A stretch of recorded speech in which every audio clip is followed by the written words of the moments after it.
അസ്സലാമു അലൈക്കും. സമദ് പെട്ടെന്ന് തന്നെ അവർക്കിടയിൽ നിന്നും നടന്നു നീങ്ങി. ഇനി ഇവിടെ നിന്നാൽ ശരിയാവില്ല എന്ന് അവനക്ക് തോന്നി. അവരെല്ലാവരും വിവരം പറയുന്നതിന് മുന്നേയായി അവിടുന്ന് മാറണമെന്ന് അവൻ തീരുമാനിച്ചു. പുറത്തേക്കിറങ്ങിയവൻ കാറിൽ കയറി പെട്ടെന്ന് വീട്ടിലേക്ക് തിരിച്ചു. മുറ്റത്ത് വന്നു നിന്ന കാറിൻ്റെ ശബ്ദം കേട്ടുകൊണ്ടാണ് സെക്കീനയും ഹനീഫയും പുറത്തേക്ക് വന്നത്. എന്തായി മോനെ, ഓൾക്ക് കുഴപ്പമൊന്നുമില്ലല്ലോ? അകത്തേക്ക് കയറുന്ന സമദിനോട് ഷാനിക്ക് എന്തെങ്കിലും സംഭവിച്ചിട്ടുണ്ടാകുമോ എന്ന ഭയത്തോടെ സെക്കീന ചോദിച്ചു.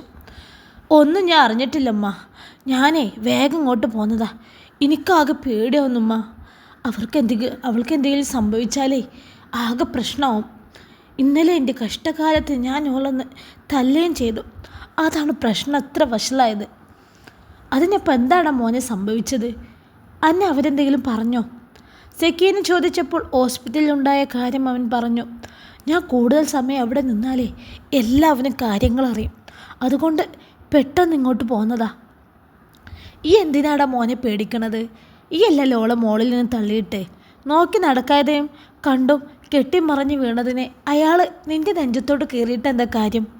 പിന്നെ അടിച്ചു എന്നുള്ളത് അത്ര വലിയ കാര്യമാക്കേണ്ട ആവശ്യമൊന്നുമില്ല. ഭർത്താക്കന്മാരായാലേ ഭാര്യമാരെ അടിച്ചെന്നൊക്കെ ഇരിക്കും. അതവരുടെ സ്വഭാവം ഗുണം കൊണ്ടാ. ഒരു കണക്കിന് ഈ അവിടെ നിൽക്കാതെ നന്നായി. അല്ലെങ്കിലിപ്പോൾ ആ ഹോസ്പിറ്റൽ ചിലവ് എൻ്റെ തലയിലായിരുന്നു. ഓരെന്താന്ന് വെച്ചാൽ കാട്ടിക്കോട്ടെ, ഈ ഞങ്ങോട്ട് പോവേ വേണ്ട. ഉള്ളിൽ ഭയം ഉണ്ടെങ്കിൽ കൂടെയും അവന് ചെയ്തതിൽ കുറ്റബോധം തോന്നരുതെന്ന നിലയ്ക്ക് സെക്കീന ചൊടിയോടെ തന്നെ പറഞ്ഞു. അതുവരെ ഭാരമേറിയ മനസ്സുമായി നിന്നവന് ആശ്വാസം കിട്ടാൻ സെക്കീനയുടെ തന്ത്രത്തിനായി. ഉമ്മ പറഞ്ഞത് ശരിയാണ്. അവളവസ്ഥക്ക് താനൊരു കാരണമേ ഇല്ലെന്ന് അവൻ സ്വയം മനസ്സിനെ ബോധിപ്പിച്ചു. ഉള്ളിലുണ്ടായിരുന്ന ചെറിയ കുറ്റബോധം പോലെ നീങ്ങിയ സംതൃപ്തിയോടെയാണ് അവൻ റൂമിലേക്ക് പോയത്. അല്ല സെക്കീന, ഈ ഷാബക്ക് എവിടെ കൊണ്ടുപോയി തീർക്കും? തൻ്റെ വാക്കുകളിൽ അവൻ വീണെന്ന് കണ്ട സന്തോഷത്തോടെ നിൽക്കുന്ന സെക്കീനയെ നോക്കി ഉപ്പ ഹനീഫാക്ക് ചോദിക്കാതിരിക്കാനായില്ല. നിങ്ങളൊന്നും മുണ്ടാതെന്നാണ് ഞങ്ങളോട് പല പ്രാവശ്യം പറഞ്ഞിട്ടില്ലേ? ഞങ്ങളെ വേണ്ടാത്ത കാര്യങ്ങളൊന്നും നിങ്ങൾ ഇടപെടണ്ടെന്ന്. നിങ്ങളെ പണി നോക്കി ഇവിടെ ഒരു മൂലക്കിൽ ഇരുന്നാൽ മതി. പുച്ഛത്തോടെ അയാളെ ആക്ഷേപിക്കും പോലെ മറുപടിയും കൊടുത്തവർ അവിടെ നിന്ന് പോയപ്പോൾ പ്രതീക്ഷിച്ചതാണെങ്കിൽ കൂടിയും ഒരു പട്ടിയുടെ വില പോലും ഈ വീട്ടിൽ തനിക്കില്ലെന്നോർത്ത് ആ മനുഷ്യൻ്റെ കണ്ണുകൾ നിറഞ്ഞു. ഷംസുവിനെ സമാധാനിപ്പിച്ച ശേഷം സാവകാശം കാര്യങ്ങൾ ചോദിച്ചറിയുകയായിരുന്നു ഖാലിദും ജാഫറും. അടുത്തായി അവരുടെ ഭാര്യമാർ ഫാത്തിമയും അസീനയുമുണ്ട്. ഷാനി വീട്ടിലേക്ക് വരാതെയായതും ഹാജറയ്ക്ക് ഉണ്ടായിരുന്ന സംശയങ്ങളും അവർ സ്വപ്നം കണ്ടതും രാവിലെ സമദിൻ്റെ വീട്ടിലെത്തിയതും തുടങ്ങി എല്ലാം അദ്ദേഹം അവരോട് പറഞ്ഞു. കൂട്ടത്തിൽ അവളുടെ മുഖത്ത് കണ്ട അടി കിട്ടിയ പാടും. അന്ന് പ്രശ്നങ്ങളൊക്കെ പറഞ്ഞു തീർത്തല്ലേ നമ്മളെ കുട്ടിയെ ഓരോർക്ക് വീണ്ടും വിട്ടത്? പിന്നെ എന്താ സംഭവിച്ചിട്ടുണ്ടാവുക? എല്ലാം കേട്ട് കഴിഞ്ഞപ്പോൾ ജാഫർ പറഞ്ഞു. ഒന്നും അറിയില്ല എൻ്റെ മോള്, ഞങ്ങളൊന്നും അറിയിച്ചില്ല. ഈ സമാധാനമായിട്ടിരിക്കെ, മോൾക്കൊന്നും പറ്റൂല. ഖാലിദ് ഷംസുവിനെ സമാധാനിപ്പിക്കുന്ന നേരം തന്നെയാണ് ഡോക്ടർ ICUവിൽ നിന്നും പുറത്തേക്ക് വരുന്നത്. അദ്ദേഹത്തെ കണ്ടതും എല്ലാവരും അടുത്തേക്ക് ചെന്നു. ഡോക്ടർ, എൻ്റെ മോൾക്ക് എങ്ങനെയുണ്ട്? ആ, തലയിൽ പറ്റിയ മുറിവ് കാര്യമായിട്ടില്ല. സ്റ്റെപ്പിൽ നിന്ന് ഉരുണ്ട വീണ കാരണം തലയിൽ തട്ടിയിട്ടേ ചെറിയ പൊട്ടലേ ഉള്ളൂ. ഉള്ളിലേക്ക് പ്രശ്നമൊന്നുമില്ല. മുറിവ് ഞങ്ങൾ സ്റ്റിച്ചിട്ടിട്ടുണ്ട്. പക്ഷെ കുട്ടിക്ക് നല്ല ബ്ലീഡിങ് ഉണ്ട് കേട്ടോ. ഗൈനക് ഡോക്ടർ നോക്കുന്നുണ്ട്. അതും കൂടി കഴിഞ്ഞിട്ട് വിവരം പറയാം. പേടിക്കാതിരിക്കോ, ഓക്കെ? ഡോക്ടർ അതും പറഞ്ഞ് പോയപ്പോൾ ഹാജറയുടെ കരച്ചിൽ വീണ്ടും ഉയർന്നു. അവളെ സമാധാനിപ്പിക്കുന്ന പകരം നിങ്ങളും കൂടി തുടങ്ങാണോ? അസീനയും ഫാത്തിമയും ഒക്കെ കരയുന്നത് കണ്ട് ഖാലിദ് അവരെ ശകാരിച്ചു. കുറച്ചു കഴിഞ്ഞപ്പോൾ തന്നെ ഗൈനക് ലേഡി ഡോക്ടർ ICUവിൽ നിന്നും പുറത്തേക്ക് വന്നു. ഡോക്ടർ, നിങ്ങൾ കുട്ടിയുടെ ആരാ? ഡോക്ടറെ കണ്ടപാടെ അടുത്തേക്ക് ചെന്ന ഷംസുവിനോടായി ഗൗരവത്തോടെയാണ് ആ ഡോക്ടർ ചോദിച്ചത്. അത് എൻ്റെ മോളാ ഡോക്ടറെ. ആ കുട്ടിയുടെ ഹസ്ബൻഡ് എവിടെ? ഡോക്ടർ ചോദിക്കുമ്പോഴാണ് സമദിനെ അവർ ചുറ്റിലും നോക്കുന്നത്. ഇവിടെ ഉണ്ടായിരുന്നു. ചിലപ്പോൾ പുറത്തെങ്ങാനും ഉണ്ടാകും. ഞങ്ങൾ വിളിക്കാം. ജാഫർ പെട്ടെന്ന് തന്നെ പറഞ്ഞു. ആ, നിങ്ങൾ അയാളെയും കൂട്ടി പെട്ടെന്ന് OPയിലേക്ക് വരൂ. ഗൗരവം വിടാതെ തന്നെ അത്രയും പറഞ്ഞുകൊണ്ട് എല്ലാവരെയും ഒന്ന് നോക്കിക്കൊണ്ട് ഡോക്ടർ പോയപ്പോൾ ജാഫർ സമദിനെ തിരിഞ്ഞ് പുറത്തേക്ക് പോയി. ബാക്കിയുള്ളവരൊക്കെ സംശയത്തോടെ ഡോക്ടറുടെ OPയിലേക്കും നടന്നു. എവിടെ ഹസ്ബൻഡ്? അവരെ കണ്ടതും ഡോക്ടർ ചോദിച്ചപ്പോൾ ഇപ്പോൾ വരുമെന്ന് പറഞ്ഞ് നിർത്തുമ്പോൾ തന്നെ ജാഫർ അങ്ങോട്ടെത്തി. സമദിനെ കാണുന്നില്ല. ഓനെ വീട്ടിലേക്ക് പോയെന്ന് തോന്നുന്നു. ഡോക്ടറുടെ നോട്ടത്തിന് അർത്ഥം മനസ്സിലായപ്പോൾ ജാഫർ പറഞ്ഞു, ആ അയാൾ മുങ്ങിയതാവും, അയാൾക്കറിയാം ഇവിടെ നിൽക്കുന്നത് സേഫല്ലെന്ന്. അത്രയും ദേഷ്യത്തോടെ ഡോക്ടർ അത് പറഞ്ഞപ്പോൾ എല്ലാവരുടെയും മുഖത്ത് ഒരു തരം നെട്ടലായിരുന്നു. നിങ്ങളാണോ കുട്ടിയുടെ ഉമ്മ? ഹാജുവിനെ നോക്കി ഡോക്ടർ ചോദിച്ചപ്പോൾ അവർ അതേ എന്നപ്പോൾ തലയനക്കി. നിങ്ങളോട് ആ കുട്ടി ഭർത്താവിൻ്റെ വീട്ടിൽ എന്തെങ്കിലും പ്രശ്നമുള്ളതായി പറഞ്ഞിട്ടുണ്ടോ? ഓരോന്ന് ചോദിക്കുമ്പോഴും ഡോക്ടറുടെ മുഖം ഗൗരവം നിറഞ്ഞു നിൽക്കുന്നത് എല്ലാവരും ശ്രദ്ധിച്ചു. ഹാജു അതിനും ഇല്ലെന്നപ്പോൾ തലയാട്ടി. ഞാൻ ചോദിക്കുന്നതിനെ നിങ്ങൾ വാ തുറന്നൊരു മറുപടി തരണം. ആ കുട്ടി ഇതുവരെ നിങ്ങളോടൊന്നും പറഞ്ഞിട്ടില്ലേ എന്ന്? ഒരു പ്രശ്നവും ഇല്ലാതെ സുഖമായിട്ടായിരുന്നോ ആ കുട്ടി ഇത്രയും കാലം അവിടെ ജീവിച്ചത്? ചെറിയ പ്രശ്നങ്ങളൊക്കെ ഉണ്ടായിരുന്നു. അന്ന് കുറച്ച് ദിവസം വീട്ടിൽ വന്ന് നിന്നു. അതെല്ലാം പറഞ്ഞു തീർത്തതാ. എന്നിട്ടാണ് വീണ്ടും മോൾ അങ്ങോട്ട് പോയത്. പിന്നീട് അങ്ങനെയൊന്നും ഉണ്ടായിട്ടില്ല. തേങ്ങലോടെ തന്നെ ഹാജു ഡോക്ടർക്കുള്ള മറുപടി കൊടുത്തു. ആ കുട്ടിയുടെ സ്വന്തം ഇഷ്ടത്തിനാണോ അവൾ പോയത്, അതോ നിങ്ങൾ നിർബന്ധിച്ച് പറഞ്ഞു വിട്ടതാണോ? ഡോക്ടർ അങ്ങനെ ചോദിച്ചപ്പോൾ ആരും മറുപടി പറയാതെ മൗനമായി നിന്നു. എന്തായാലും എനിക്ക് കാര്യം മനസ്സിലായിട്ടോ. നിങ്ങൾ മകളെ കെട്ടിച്ചു വിട്ടു എന്നല്ലാതെ മകളെ അവിടുത്തെ ജീവിതത്തെ പറ്റിയിട്ട് ശരിക്കും അറിഞ്ഞിട്ടില്ല, അറിയാൻ ശ്രമിച്ചിട്ടില്ല. കേൾക്കാൻ തയ്യാറായിട്ടൊരാളുണ്ടെങ്കിലേ കുട്ടികൾ മനസ്സ് തുറക്കുള്ളൂ. നിങ്ങളെ കുട്ടി അവിടെ അനുഭവിച്ച പീഡനങ്ങളെപ്പറ്റി നിങ്ങളോട് പറയാൻ എനിക്ക് ബുദ്ധിമുട്ടുണ്ട്. പക്ഷേ നിങ്ങളതറിയണം. നിങ്ങളുടെ ശ്രദ്ധക്കുറവ് കൊണ്ടുകൂടിയാണ് ആ കുട്ടി ഇവിടെ വരെ എത്തിയിരിക്കുന്നത്. ശാരീരികമായി ആ കുട്ടി വളരെയധികം പീഡനം സഹിച്ചിട്ടുണ്ട്. അവളുടെ പ്രൈവറ്റ് ഭാഗങ്ങളിലൊക്കെ ബലപ്രയോഗം നടത്തിയതിൻ്റെയും ഉപദ്രവിച്ചതിൻ്റെയും ഒക്കെ മുറിവുകളാണ്. ശരീരത്തിൻ്റെ പല ഭാഗങ്ങളിലും അടികൊണ്ട പാടുണ്ട്. പോരാത്തതിന് ശരിക്കും ഭക്ഷണം കഴിക്കാത്തത് കൊണ്ടാണെന്ന് തോന്നുന്നു. ബോഡി വളരെ വീക്കാണ്. അതുകൊണ്ടാവണം തല കറങ്ങി വീണത്. പിന്നെ ഒരു പ്രധാനപ്പെട്ട കാര്യം ഞാൻ പറയാം, ഒരു ഡോക്ടർ എന്ന നിലക്ക്. ഇത് നിങ്ങൾ എങ്ങനെ എടുക്കുമെന്ന് എനിക്കറിയില്ല. എന്തായാലും എല്ലാം സഹിക്കണം. ആ കുട്ടി പ്രഗ്നൻ്റ് ആയിരുന്നു. 6 ആഴ്ചത്തെ വളർച്ച ഉണ്ടായിരുന്നുള്ളൂ. ആ വീഴ്ചയിൽ കുഞ്ഞിനെ നഷ്ടപ്പെട്ടു. മാത്രമല്ല യൂട്രസിന് ചെറിയൊരു പ്രോബ്ലം വന്നിട്ടുണ്ട്. അതുകൊണ്ട് ഇനിയിപ്പോൾ പ്രഗ്നൻസിക്ക് ബുദ്ധിമുട്ടാവും. ഡോക്ടർ പറഞ്ഞു നിർത്തിയതും ഹാജറ ബോധം മറഞ്ഞു വീഴാൻ പോകും മുമ്പേ ഫാത്തിമയും അസീനയും അവരെ താങ്ങിപ്പിടിച്ചു. ഡോക്ടറുടെ വാക്കുകൾ കേട്ട് തകർന്നിരുന്ന ശംസം കൂടി ഹാജറയെ പിടിച്ച് വേഗം ഒരു ചെയറിലേക്കിരുത്തി. BP ലോ ആയതാണ്, പേടിക്കണ്ട. സിസ്റ്റർ, ഇവർക്കൊരു റൂം പെട്ടെന്ന് റെഡിയാക്കി അവിടേക്കാക്കാൻ പറയൂ. ഡോക്ടർ ഹാജുവിനെ പരിശോധിച്ചു കൊണ്ട് പറഞ്ഞു. ഡോക്ടർ ഞങ്ങളെ മോള്. ദൈവാനുഗ്രഹം കൊണ്ട് ഇപ്പോൾ കുട്ടിക്ക് വേറെ കുഴപ്പങ്ങളൊന്നുമില്ല. പിന്നെ കുട്ടികൾ ഇനി ഉണ്ടാകില്ലെന്നല്ല ഞാൻ പറഞ്ഞത്. ദൈവം സഹായിച്ചാലേ എല്ലാം നടക്കും. ഞാൻ പറഞ്ഞല്ലോ, ഈ കാര്യങ്ങളൊക്കെ നിങ്ങളോട് പെട്ടെന്ന് പറഞ്ഞതിൽ എനിക്കും ബുദ്ധിമുട്ടുണ്ട്. പക്ഷേ ആ കുട്ടിയുടെ ഇപ്പോഴത്തെ അവസ്ഥ കാണുമ്പോൾ എനിക്ക് നിങ്ങളോട് ദേഷ്യം തോന്നുകയാണ്. മക്കളെ കെട്ടിച്ചു വിട്ടതുകൊണ്ട് ഒരിക്കലും മാതാപിതാക്കളെ ബാധ്യത തീരുന്നില്ല. അവർക്കവിടെ എന്തെങ്കിലും ബുദ്ധിമുട്ടുണ്ടോ, ജീവിതം സുഖമാണോ എന്നൊക്കെ അന്വേഷിക്കണ്ടേ? ഇതിപ്പോൾ ആ കുട്ടിയെ പരിശോധിച്ചതിൽ നിന്ന് മാത്രം എനിക്ക് മനസ്സിലായ കാര്യമാണ്. അത് ഉറപ്പില്ലായിരുന്നു. എൻ്റെ സംശയം ശരിയാണോ എന്ന് അറിയാനാണ് ഞാൻ അവളെ ഹസ്ബൻഡിനെ ചോദിച്ചത്. അയാൾ ആരോടും പറയാതെ ഇവിടെ നിന്ന് മുങ്ങിയതാണെന്ന് അറിഞ്ഞപ്പോഴേ എൻ്റെ സംശയം സത്യമാണെന്ന് എനിക്ക് ഉറപ്പായി. എന്തായാലും കുട്ടി കണ്ണു തുറക്കട്ടെ. അതിനുശേഷം വിവരങ്ങൾ ഡീറ്റെയിലായി ചോദിച്ചറിയണം. അയാൾക്കെതിരെ ഞങ്ങൾ ഇവിടുന്ന് തന്നെ കേസ് കൊടുക്കും. ഇങ്ങനെയുള്ളവരെയൊന്നും വെറുതെ വിടാൻ പറ്റില്ല. ഡോക്ടർ പറയുന്നതിനൊന്നും മറുപടി പോലും ഇല്ലാതെ നിൽക്കാനേ എല്ലാവർക്കും കഴിഞ്ഞുള്ളൂ. കുറ്റബോധം കൊണ്ട് എല്ലാവരുടെയും ഉള്ള നീറുകയായിരുന്നു. ഡോക്ടറുടെ നിർദ്ദേശപ്രകാരം ഹാജറയെ റൂമിലേക്കാക്കി. കുറച്ച് സമയം കഴിഞ്ഞപ്പോൾ തന്നെ അവർക്ക് ബോധം വന്നു. അപ്പോൾ മുതൽ അവരുടെ കണ്ണുകൾ തോരാതെ പെയ്തുകൊണ്ടേയിരുന്നു. ഹാജറ, ഇതിങ്ങനെ നുളച്ചോണ്ടിരുന്നാലേ എനിക്ക് അസുഖം വരികയുള്ളൂ. ഫാത്തിമ അവരെ സമാധാനിപ്പിക്കാൻ ശ്രമിച്ചു കൊണ്ടേയിരുന്നു.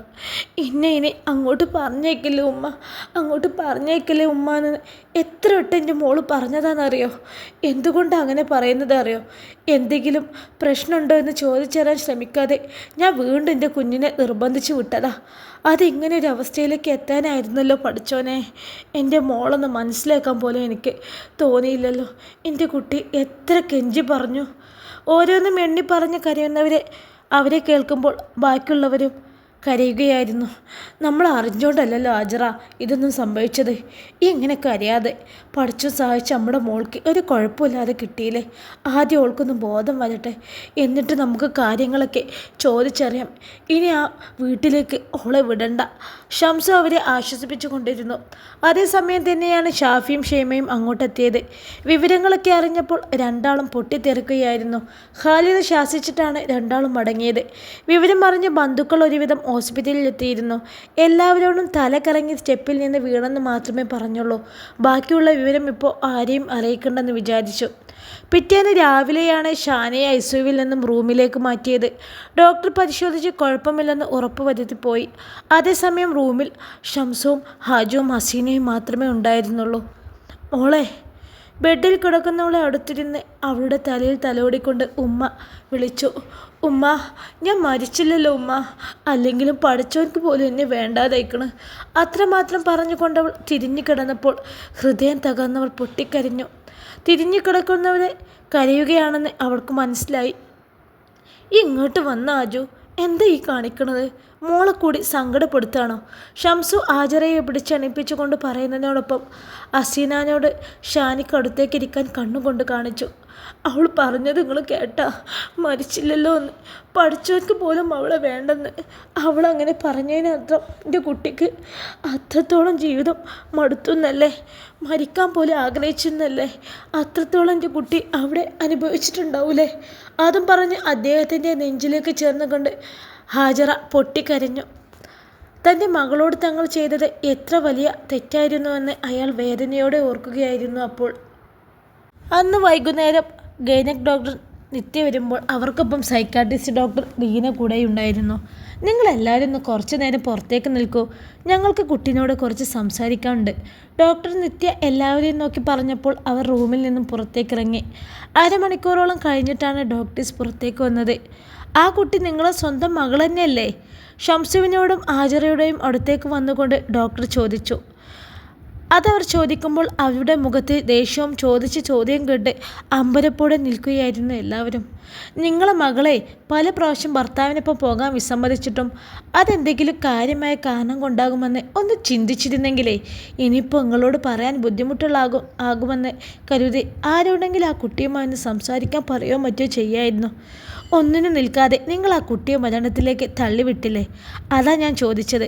അത് നിങ്ങളുടെ മോള് തന്നെയല്ലേ എന്ന്. നിങ്ങൾ ആ കുട്ടിയെ എപ്പോഴെങ്കിലും ഒന്ന് മനസ്സിലാക്കാൻ ശ്രമിച്ചിരുന്നെങ്കിലേ ആ കുട്ടിക്കിപ്പോൾ ഈ അവസ്ഥ വരില്ലായിരുന്നു. ഭാഗ്യം കൊണ്ടാ ആ കുട്ടി ഇപ്പോൾ ജീവനോടെ ഇരിക്കുന്നത് തന്നെ. അതിൻ്റെ അവിടുത്തെ ജീവിതം അറിഞ്ഞപ്പോൾ എൻ്റെ മോളെ ഇത്ര നാൾ അവിടെ പിടിച്ചു നിന്നെന്ന് ഓർക്കുമ്പോൾ ഞങ്ങൾക്ക് തന്നെ അതിശയം തോന്നി. കേസ് കൊടുക്കാൻ ആ കുട്ടിക്ക് ഒട്ടും താല്പര്യമില്ലാത്തത് കൊണ്ട് മാത്രം ഞങ്ങളെ കേസിൻ്റെ കാര്യം ഒഴിവാക്കാണ്. ഇനിയെങ്കിലും നിങ്ങൾ അവരെ കയ്യിൽ നിന്നും നിങ്ങളെ മോളെ രക്ഷിക്കൂ പ്ലീസ്. അവരോടൊപ്പം ഇനിയും ആ കുട്ടിയെ വിടുന്നതിൽ നല്ലത് ആ കുട്ടിക്ക് വല്ല വിഷവും വാങ്ങി കൊടുക്കുന്നതാണ്. പിന്നെ ഒരു കാര്യം, ഇപ്പോൾ നിങ്ങൾ അതിനെ പറ്റിയൊന്നും കുട്ടിയോട് ചോദിക്കാൻ നിൽക്കണ്ട. കുട്ടി ഡിപ്രഷനിലേക്ക് പോകാൻ സാധ്യത ഉള്ളത് കൊണ്ടാണ് ഞാൻ ഡോക്ടറുമായി കൺസൾട്ട് ചെയ്തത്. അവളിപ്പോൾ ഓക്കെയാണ്. ഇനി നിങ്ങൾ നല്ലതുപോലെ ശ്രദ്ധിച്ചാൽ മതി. അബോർഷൻ ആയതുകൊണ്ട് കുട്ടിക്ക് നല്ല റെസ്റ്റ് വേണം, മനസ്സിന് സന്തോഷം നൽകണം. ഇപ്പോൾ നടന്ന കാര്യങ്ങളെക്കുറിച്ചൊന്നും ആ കുട്ടിയുടെ മുന്നിൽ വെച്ച് സംസാരിക്കുകയും ചെയ്തത്. എല്ലാ കാര്യങ്ങളും അവളായിട്ട് നിങ്ങളോട് പറയാൻ തയ്യാറാകട്ടെ. പിന്നെ പ്രഗ്നൻ്റ് ആയ കാര്യം, കുഞ്ഞു പോയതൊക്കെ ഞങ്ങൾ അവളെ പറഞ്ഞ് മനസ്സിലാക്കിയിട്ടുണ്ട്. ഇനിയൊക്കെ നിങ്ങളുടെ കയ്യിലാണ്. ഇനിയെങ്കിലും നിങ്ങൾ മകൾക്കൊരു താങ്ങാവാൻ ശ്രമിക്കണം. നിങ്ങളുടെ ഭാഗത്തു നിന്നുണ്ടായ തെറ്റ് തിരുത്താൻ ദൈവം ഒരു അവസരം തന്നതാണെന്ന് മാത്രം കരുതിയാൽ മതി. അത്രയും പറഞ്ഞുകൊണ്ട് ഡോക്ടർ നിത്യ പോയപ്പോൾ തകർന്ന അവസ്ഥയിൽ നിൽക്കുകയായിരുന്നു എല്ലാവരും. ഡോക്ടർ അത്രയൊക്കെ പറയണമെങ്കിൽ കാര്യമായിട്ട് എന്തൊക്കെയോ നടന്നിട്ടുണ്ടെന്ന് അവർക്ക് മനസ്സിലായി.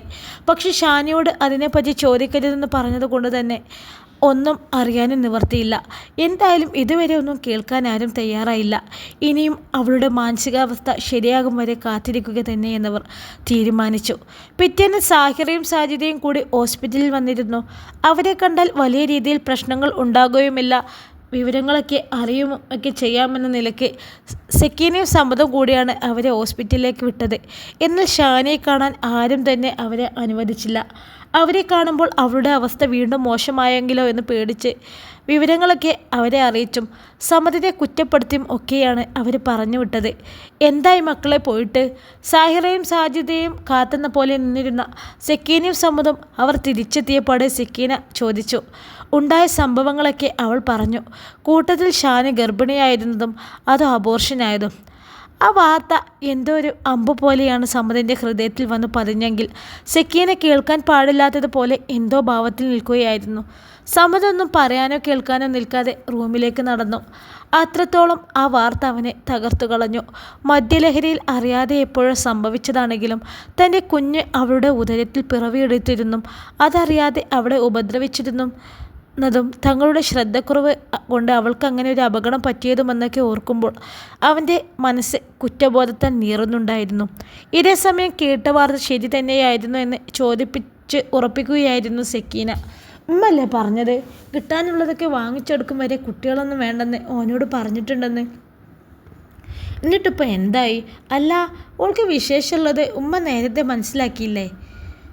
സാഹിറയായിരുന്നു അത് പറഞ്ഞത്. ഞാനൊന്നും അറിഞ്ഞില്ല. എന്തായാലും അത് പോയല്ലോ, സമാധാനമായി. അല്ലെങ്കിൽ ഇപ്പോൾ ആ പേരും പറഞ്ഞ് ഓളെ ഇവിടെ നിർത്തും ചെയ്യും. പൈസയുടെ കാര്യം അവൻ മറക്കും ചെയ്തേനു. ഇപ്പോൾ തന്നെ ഈ കാര്യം അറിഞ്ഞപ്പോൾ ഓൻ്റെ മുഖം ആകെ മാറിയത് കണ്ടില്ലേ? അത് ശരിയാ, ഓന് നല്ല സങ്കടമായത് പോലെ ഉണ്ട്. ഇനി അവരോട് പോയി ചെയ്ത തെറ്റിന് ക്ഷമയൊക്കെ പറഞ്ഞ് ഓളെ വിളിച്ചു കൊണ്ടുവരുമോ? അതൊന്നും ഉണ്ടാവില്ല. അങ്ങനെ അവളെ കൊണ്ട് വരികയാണെങ്കിലേ നമുക്ക് കിട്ടാനുള്ളതൊക്കെ വാങ്ങിയിട്ടാവും. പിന്നെ ഓൻ്റെ ഇപ്പോഴത്തെ വിഷമമൊന്നും നോക്കണ്ട. അതൊക്കെ ഞാൻ പറഞ്ഞ് ശരിയാക്കാം, എനിക്കറിയാം. മനസ്സിൽ വീണ്ടും ഓരോ കണക്ക് കൂട്ടലിൽ നടത്തിക്കൊണ്ട് അവർ അടുത്ത നീക്കത്തിലേക്ക് നടക്കുകയായിരുന്നു.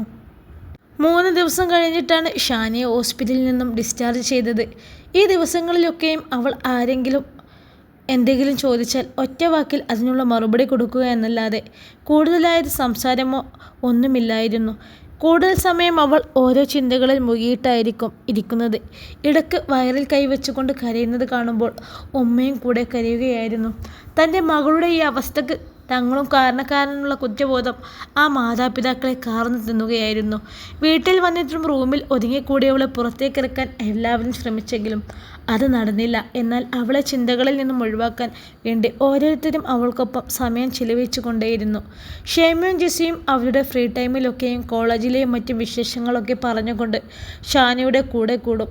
എല്ലാത്തിനും ഒരു കേൾവിക്കാരിയായി ഇരിക്കുക എന്നതിനപ്പുറം വേറെ പ്രതികരണങ്ങളൊന്നും അവരുടെ ഭാഗത്തു നിന്ന് ഇല്ലെന്ന് കാണുമ്പോൾ അവർക്കും സഹിക്കാനാവുന്നില്ലായിരുന്നു. എങ്കിലും പതിയെല്ലാം ശരിയാവുമെന്ന ആത്മവിശ്വാസത്തോടു കൂടി തന്നെ അവർ കാത്തിരുന്നു. കോളിംഗ് ബെൽ ശബ്ദം കേട്ടപ്പോൾ അടുക്കളയിൽ പാത്രങ്ങൾ കഴുകിക്കൊണ്ടിരുന്ന ഹാജറ കൈ കഴുകി തുടച്ചുകൊണ്ട് വാതിൽ തുറക്കാനായി ഹാളിലേക്ക് നടന്നു.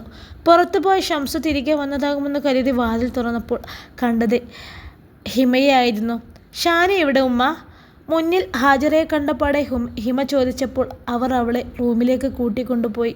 റൂമിൽ ലൈറ്റ് തെളിഞ്ഞപ്പോൾ തിരിഞ്ഞു കിടക്കുകയായിരുന്ന ഷാനി എണീറ്റുകൊണ്ട് വാതിൽക്കലേക്ക് നോക്കി. ഹിമയെ അവിടെ കണ്ടതും പൊടുന്നടനെ അവളുടെ കണ്ണുകൾ നിറഞ്ഞു. എന്നാൽ ഷാനിയെ കണ്ട ഹിമയുടെ കണ്ണുകളിൽ അമ്പരപ്പായിരുന്നു. തൻ്റെ മുന്നിലുള്ളത് തൻ്റെ പ്രിയപ്പെട്ട കൂട്ടുകാരി ഷാനി തന്നെയാണെന്ന് അവൾക്ക് വിശ്വസിക്കാൻ ആവുന്നില്ലായിരുന്നു. ആകെ ക്ഷീണിച്ചു, മുഖമൊക്കെ കരിവാളിച്ച് വല്ലാത്തൊരു കോലത്തിലായിരിക്കുന്നു.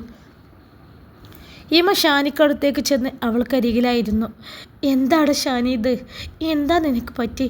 അവളുടെ മുഖം കൈക്കുമ്പിളിൽ എടുത്തുകൊണ്ട് ഇടറുന്ന സ്വരത്തോടെ ഹിമ ചോദിച്ചതും ഷാനി അവളെ കെട്ടിപ്പിടിച്ചുകൊണ്ട് പൊട്ടിക്കരിഞ്ഞു പോയി.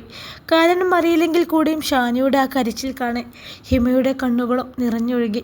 അവളുടെ കൈകൾ ഷാനിയുടെ പുറത്തും തലയിലുമായി തഴുകിക്കൊണ്ടേയിരുന്നു. എന്തെങ്കിലും സങ്കടമുണ്ടെങ്കിൽ പോലും അത് മറ്റുള്ളവരെ അറിയിക്കാതെ നോക്കുന്നവൾ ഇന്നിങ്ങനെ ഹൃദയം പൊട്ടി കരയണമെങ്കിൽ എന്തോ കാര്യമായിട്ട് അവൾക്ക് സംഭവിച്ചിട്ടുണ്ടെന്ന് മനസ്സിലായി. കൂടാതെ അവളുടെ ഇപ്പോഴത്തെ രൂപവും കാണെ കാര്യം കുറച്ച് ഗൗരവമുള്ളതാണെന്നും ഹിമക്കുറപ്പായി. ഷാനിയുടെ കരച്ചിലൊന്ന് അടങ്ങും വരെ ഹിമ അവളെ ചേർത്ത് പിടിച്ചിരുന്നു. ഈ കാഴ്ച കണ്ടുനിന്ന ഹാജറ നിറക്കണ്ണുകൾ തുടച്ചുകൊണ്ട് അവിടുന്ന് പോയി. ഹിമയോടെങ്കിലും മനസ്സ് തുറന്ന് സംസാരിക്കാൻ അവൾ തയ്യാറാവുകയാണെങ്കിൽ അതിന് ഞാനൊരു തടസ്സം നിൽക്കേണ്ടെന്ന് അവർ വിചാരിച്ചു. ഷാനിയുടെ പൊട്ടിക്കരിച്ചിൽ തേങ്ങലുകളായി മാറിയതും ഹിമ അവളെ തന്നിൽ നിന്നും അകറ്റി മാറ്റി നേരെ ഇരുത്തി അവളുടെ കണ്ണീരിൽ കുതിർന്ന മുഖം തുടച്ചു കൊടുത്തു. മതിയടാ, ഇനിയും കരയല്ലേ. നിന്നെ ഇങ്ങനൊരു അവസ്ഥയിൽ എനിക്ക് കാണാൻ പറ്റില്ല. എന്താ നിനക്ക് പറ്റി? ഫോൺ വിളിച്ചാൽ കിട്ടൂല, മെസ്സേജ് അയച്ചാൽ നോക്കുന്നില്ല, ഗ്രൂപ്പിൽ നിന്നൊക്കെ ലെഫ്റ്റായി, മൊത്തത്തിലൊരു കോണ്ടാക്റ്റും ഇല്ലാതായി. ഞാനിപ്പോൾ എറണാകുളത്തൊരു ഓഫീസിൽ പാർട്ട് ടൈമായി ജോലി ചെയ്യുകയാണ്. ഒപ്പം MBA കൂടി ചെയ്യുന്നുണ്ട്. ഇപ്പോൾ വീട്ടിലേക്കുള്ള വരവൊക്കെ കുറവാണ്. അഥവാ വരികയാണെങ്കിൽ 1-2 ദിവസം മാത്രമേ ഉണ്ടാകുള്ളൂ. എപ്പോൾ വരുമ്പോഴും ഞാൻ ഷാഫിയോ ഷെയ്മനെയോ കാണുമ്പോൾ നിൻ്റെ വിശേഷം ചോദിക്കാറുണ്ട്.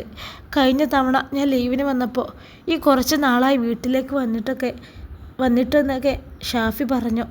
ഇന്ന് ഞാൻ ഷെയ്മ കോളേജിൽ പോകുന്നത് കണ്ടപ്പോൾ അവളോട് എന്നെപ്പറ്റി ചോദിച്ചപ്പോൾ അവളാ പറഞ്ഞത് ഈ സ്റ്റെപ്പിൽ നിന്ന് വീണ് മുറിവൊക്കെ ആയിട്ടുണ്ടെന്ന്. അതറിഞ്ഞപ്പോൾ തന്നെ ഇങ്ങോട്ട് പോന്നതാണ് ഞാൻ.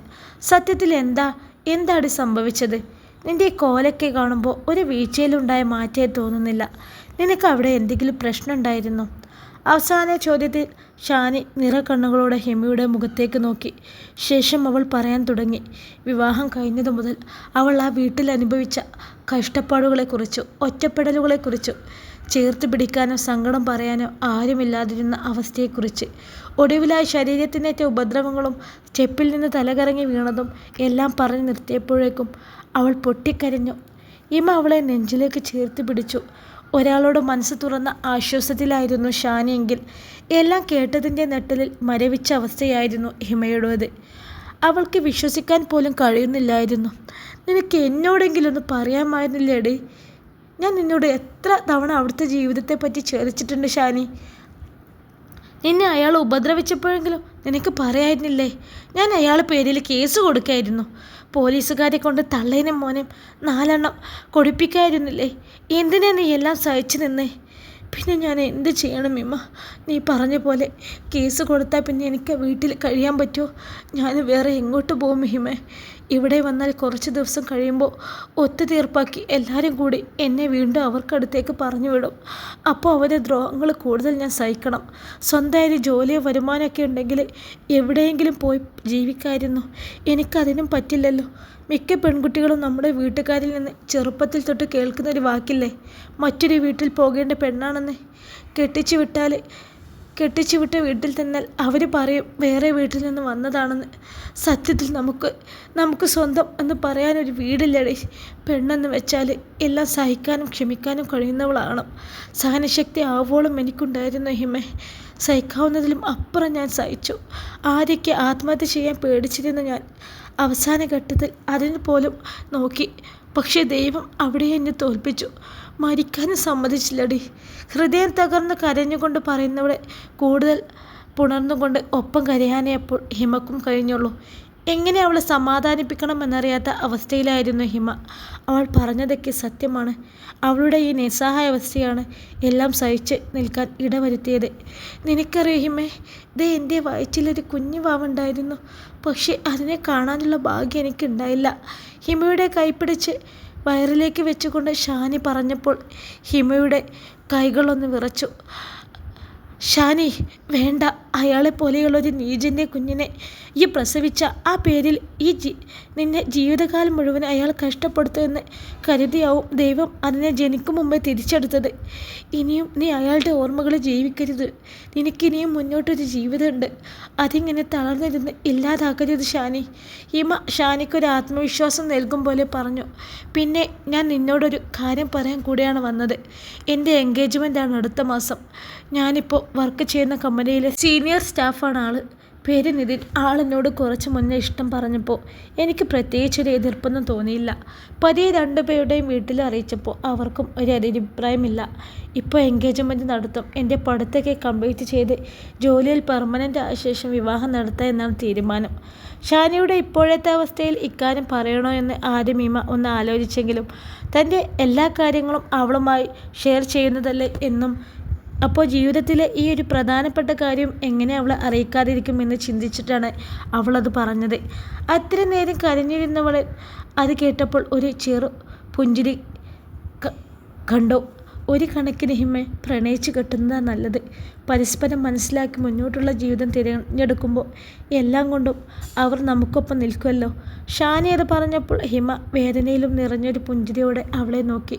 ഒപ്പം സമ്മതമായി വിവാഹം ഉറപ്പിച്ച സമയത്തും ഷാനിയുടെ വാക്കുകളും അവളുടെ ഓർമ്മയിൽ വന്നു. അന്ന് വീട്ടുകാർ കണ്ടെത്തി തരുന്ന ആളുമായി ജീവിക്കുമ്പോഴാണ് ജീവിതത്തിൽ സന്തോഷമുണ്ടാവുമെന്ന് പറഞ്ഞിരുന്നവൾ ഇപ്പോൾ അത് മാറ്റി പറയുന്നത് അവളുടെ ജീവിതാനുഭവം കൊണ്ടാണെന്ന് ഓർക്കുമ്പോൾ ഹിമയുടെ ഉള്ളിൽ വല്ലാത്തൊരു വേദന നിറഞ്ഞു.